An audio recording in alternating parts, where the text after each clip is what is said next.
O Senhor esteja convosco. Ele está no meio de nós. Proclamação do Evangelho de Jesus Cristo segundo João. Glória a vós, Senhor. Naquele tempo disse Jesus à multidão: Ninguém pode vir a mim se o Pai que me enviou não o atrai, e eu o ressuscitarei no último dia. Está escrito nos profetas: todos serão discípulos de Deus. Ora, todo aquele que escutou o Pai e por ele foi instruído, vem a mim. Não que alguém já tenha visto o Pai, só aquele que vem de junto de Deus viu o Pai. Em verdade vos digo, quem crê possui a vida eterna. Eu sou o pão da vida. Os vossos pais comeram maná no deserto, e no entanto morreram. Eis aqui o pão que desce do céu. Quem dele comer, nunca morrerá. Eu sou o pão vivo, descido do céu. Quem comer deste pão, viverá eternamente. E o pão que eu darei é a minha carne, dada para a vida do mundo. Palavra da salvação. Glória a vós, Senhor. Caríssimos irmãos e irmãs rádio ouvintes que nos acompanham pelas redes sociais. Nós temos aqui Atos Apóstolos 8, muito rico para os sacramentos. É um dos capítulos que mostra como que um diácono faz o batismo, pois eles chamam os apóstolos para impor as mãos, crisma, né? É o capítulo que os catequistas aí devem usar muito para justificar o batismo, é crisma. Sempre tem na Bíblia algo de prefiguração dos sacramentos, né? Sempre tem. Mas aqui a gente vê o quê? Um pagão etíope que estava lendo as Sagradas Escrituras e o Espírito manda Filipe ir ao encontro dele. E pergunta o que ele está lendo, Isaías. E depois ele pergunta, você está entendendo o que está lendo? Ele, como posso entender? Como posso, se ninguém me explica? Essa é uma pergunta de provocação para todo batizado. Vocês têm que ser luz. Por isso que o batizado recebe a vela, que vem aqui do Círio Pascal. Porque assim como também o rito complementar que eu não uso muito, que é do sal, né, na boca, vocês têm que ser sal onde vocês estiverem. Falar de Deus, explicar. Ah, padre, mas o povo não quer saber, acha que a gente é chato. É porque tem gente que não sabe falar sem ser chato, né? Você tem que aprender a evangelizar sem ser chato. Por exemplo, o que é chato? Você cobrar mudança de vida do outro. Que você não tem nem credibilidade para isso. Você não tem nem amizade e está falando, você não pode fazer isso. Isso é... Não. Fala do amor de Deus, fala de você. Eu era assim e Deus me fez assim.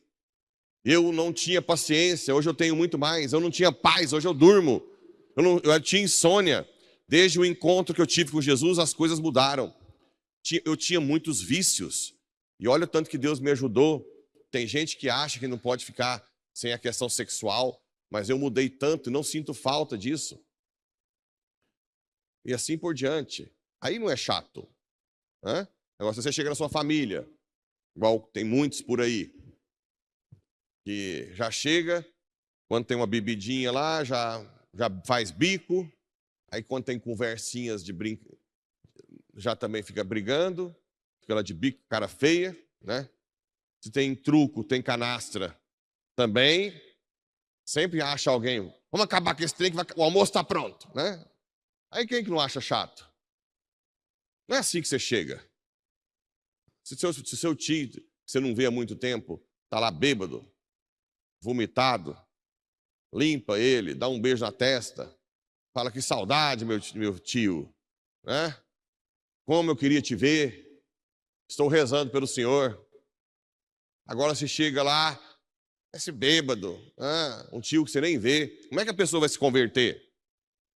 Então você tem muitas formas de evangelizar, diminuindo a chatice.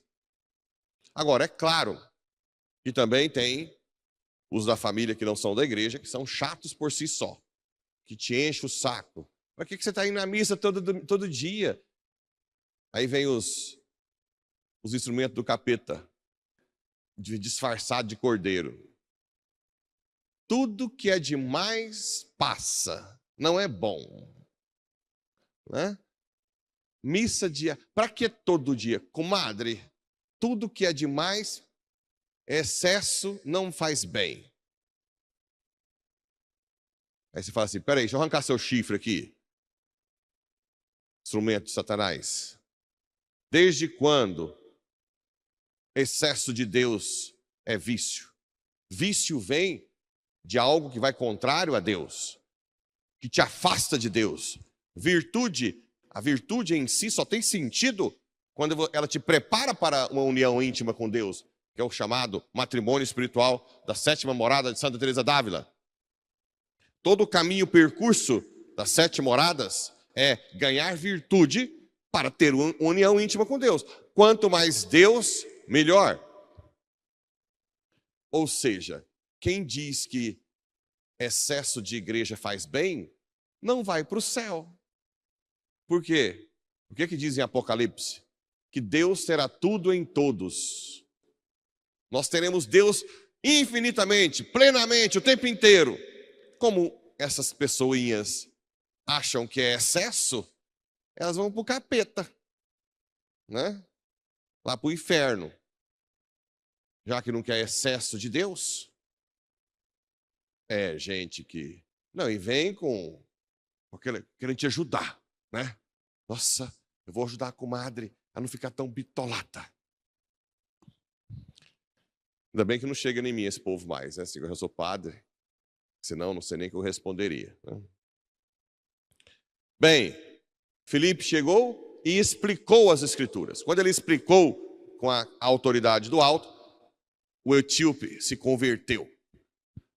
A conversão vem através do ouvido, ex audito. A vocação também. Já expliquei isso milhões de vezes, né? A vocação não nasce de eu pôr na balança o que eu gosto e o que eu não gosto. Se eu tivesse colocado na balança o que eu gosto e o que eu não gosto, eu não estava aqui nunca. Jamais. Mas nem nunca. Vocação é ouvir. Pablo, sai. Segue-me. Mateus, segue-me. João, segue-me. Abraão, sai da sua terra. Você acha que Abraão, gente? Abraão era rico na terra dele. Tinha um monte de gado, sei lá o quê, casona. Só não tinha ofurô porque naquela época não tinha, né? Alexia, essas coisas não tinha, mas o resto tinha tudo. Estava de boa, relaxado, filho. De repente ele ouve, Abraão, sai da sua terra. Ele tem que pegar o que dá conta de carregar, põe lá nos burrinhos e vai para o deserto. Quem que gosta de largar o conforto para ir para o deserto, meu Deus do céu? Quem? Me conta aí. Quem é que... A não ser que seja psiquiatricamente doido. Por isso que o cristão é chamado de doido. Porque, realmente, nós somos doidos. Doidos de amor por Deus. Abraão era louco de amor por Deus. Ele era capaz de sofrer por amor a Deus. Então, essa história de que vocação é você pesar na balança o que gosta, esquece. Você nunca vai virar nada. Nada. Porque a grandeza de uma vocação é você cada vez mais fazer o que não gosta por amor a Deus. O casamento é a mesma coisa. Quem acha que vai casar com o príncipe encantado, com a princesa, e que tudo vai ser mil maravilhas, né? Vai. Veio onde você está enfiando, cara. É só provação. Né? Já começa a ver os defeitos desde o início. Mesmo que já estava namorando há muito tempo. Quando casa e vai morar junto, é outra história. Outra história. Porque você tem que aprender a usar o matrimônio para crescer em virtude, fazendo coisas que não gostam. Por exemplo, a mulher cozinhar todo dia, sei lá o quê, às vezes tem duplo trabalho, o menino nasce, chora de madrugada. Quem que gosta de acordar de madrugada 4 vezes por dia, por noite, com choro? Tem alguém que gosta aí? Hã? Os que casam meio envolvido com a parte sexual, depois do segundo filho, nem lembra mais. Fala, não, vem, não, quero dormir. Não é? Quer sexo, não. Tudo ilusão. Tudo ilusão. Gente, vocês não veem isso? É só eu que vejo, é estranho. Porque o povo continua iludido.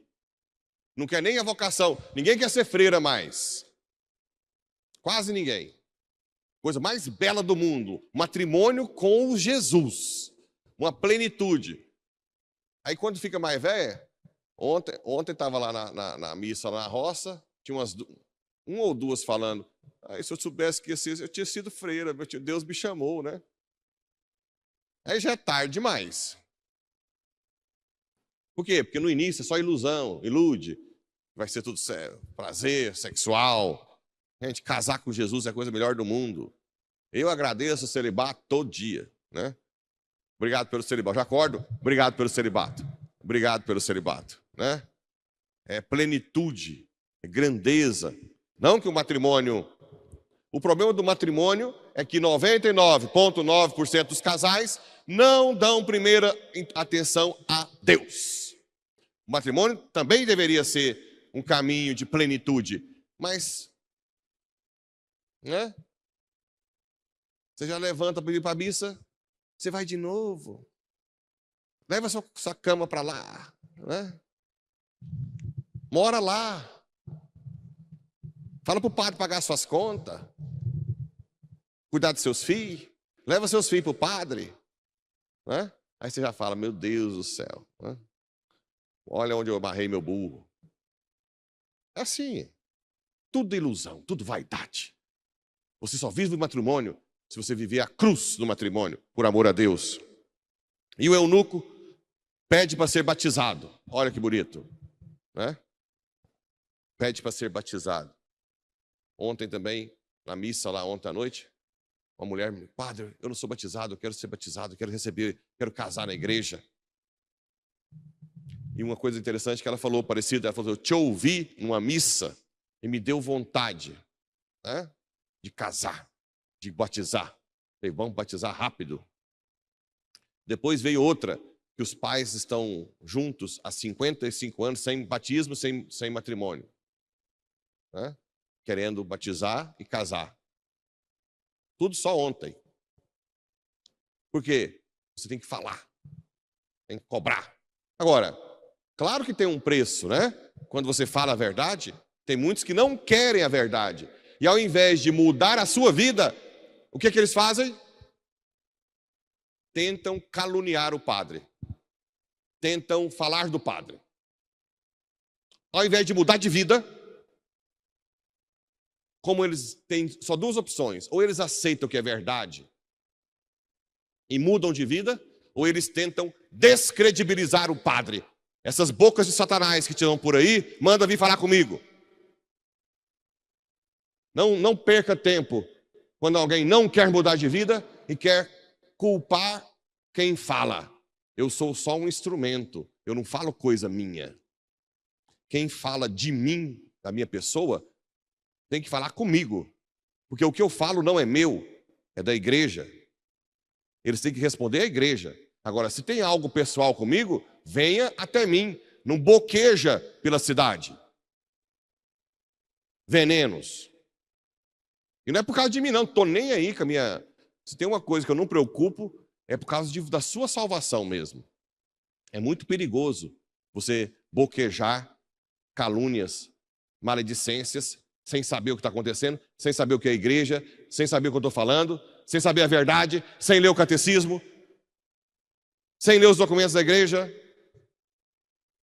Isso pode fazer que outras almas se percam, porque tem gente que às vezes nem me conhece e vai ficar com preconceito e não vem à igreja. Aí essa pessoa que não vem à igreja por causa dessa boquejação sua, vai ter filhos que não vão à igreja, e esses filhos vão usar droga, vão roubar, e vão ter netos, e você que está boquejando aí, vai pagar por todas as gerações dessas famílias que não vêm à igreja por causa da sua boca. Cuidado, cuidado. Se você não quer mudar de vida, enfia a cara no vaso e fica quieto. Até um dia Deus te dá a graça. Mas não boqueja por aí não, que você vai atrapalhar almas que muitas vezes serão humildes e vão mudar de vida, querem mudar de vida. Então, da mesma forma que você tem que evangelizar, você tem que tomar cuidado com a língua, que você pode atrapalhar uma alma de chegar até Deus. Cuidado, né? Cuidado. Quem avisa, amigo é. Isso é muito grave. Imagina quantas famílias você pode afastar da igreja, que depois você vai pagar por todas as gerações. Todas. Inclusive, conselhos maldados. Uma pessoa abandonada pelo marido, por que você não casa de novo? Vai nessa. Você nem sabe se o casamento foi um casamento válido ou não. Espera, não boqueja. Porque se ela casar erradamente pelo seu conselho, você vai pagar pelos pecados dela de toda a vida. A palavra tem poder. Cuidado. Cuidado. Estou avisando. Bem, e o evangelho? Ninguém pode vir a mim se o Pai que me enviou não o atrai. Eu o ressuscitarei no último dia. Deus que abre os olhos. Muitas vezes a gente fica ansioso para o outro se converter. Mas o certo é você rezar por ele, fazer penitência na família, por exemplo, e esperar que o Espírito Santo toque. Eu não tenho capacidade. Muita gente vem à missa, ouve tudo que eu falo, nem entende o que eu falo. Ou entra aqui e sai de cá. Porque não tem conversão, não tem toque do Espírito Santo. Ele tem que continuar vindo para um dia o Espírito Santo tocar. Alguém da família rezar por ele, nós rezarmos aqui, fazer de vigília, penitência. Todos serão discípulos de Deus, né? Depois ele fala, eu sou o pão vivo. Quem comer deste pão viverá eternamente. E o pão que eu darei é a minha carne, não é representação. Não é a consubstanciação de Lutero, das igrejas protestantes, que representa. Aqui não fala representa. Nós somos muitas vezes condenados por não seguir a Bíblia. Agora eu pergunto, por que não seguem o que está escrito? E o pão que eu darei é a minha carne, dada para... Por que não seguem? Porque não tem sucessão apostólica. Para que o pão se torne carne, tem que ter sucessão apostólica. Desde os apóstolos foram ordenando os demais até chegar em mim. Dom Carmelo me ordenou, alguém ordenou Dom Carmelo até chegar nos apóstolos. Sem sucessão apostólica não tem carne. Então, nós seguimos muito bem a Bíblia. Até porque, para os nossos irmãos evangélicos falar que a gente não segue a Bíblia, primeiro nós tivemos que escolher os livros para eles lerem do Novo Testamento, proteger os livros por vários séculos contra os bárbaros muçulmanos, os mosteiros, para depois eles pegarem um dizíper e falar que a gente não segue, né? É muita prepotência. Se não fosse a igreja para escolher os 4 evangelhos, os livros dos São Paulo, as cartas, não teria como eles os condenarem. Mas nós amamos nossos irmãos evangélicos e pensamos a Deus que um dia parem de ficar falando besteira da igreja católica nos seus templos. Eu tenho certeza que alguns pastores estão me ouvindo aqui. Esquece um pouco. Fala de Jesus, do evangelho, né? E deixa os católicos viverem a sua fé. E agradece, porque se você tem Bíblia na mão, foi a igreja católica que colocou na sua mão. Só você pesquisar a história.